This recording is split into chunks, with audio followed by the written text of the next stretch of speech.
আপনার মাকে এই তিনটি কথা কখনো বলবেন না, নয়তো আপনাকে সারা জীবন কাঁদতে হবে। যদি আপনার মা আজও বেঁচে থাকেন তবে এই ভিডিওটি শেষ পর্যন্ত অবশ্যই দেখুন এবং কমেন্টে লিখুন আলহামদুলিল্লাহ। প্রথমত, মাকে বলা আপনি কিছু জানেন না। যখন মা কোনো পরামর্শ দেন তখন তাকে এটা বলবেন না যে আপনি কিছু জানেন না। মনে রাখবেন, যখন আপনি কথা বলতেও জানতেন না তখন তিনিই আপনাকে কথা বলা শিখিয়েছেন।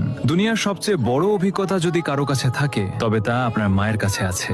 দ্বিতীয়ত, মাকে কখনো বলবেন না আপনি আমার জন্য কি করেছেন। যদি কখনো আপনার মনে হয় যে মা আপনার জন্য কিছুই করেননি, তবে সেই রাতগুলোকে মনে করুন যখন আপনি অসুস্থ ছিলেন আর মা সারা রাত জেগে আপনার সেবা করেছেন। আপনার এক ফোঁটা চোখের জলে যদি কেউ সারা রাত না ঘুমিয়ে থাকে তবে তিনি কেবল মাই হন। তৃতীয়ত, আমাকে একা ছেড়ে দিন।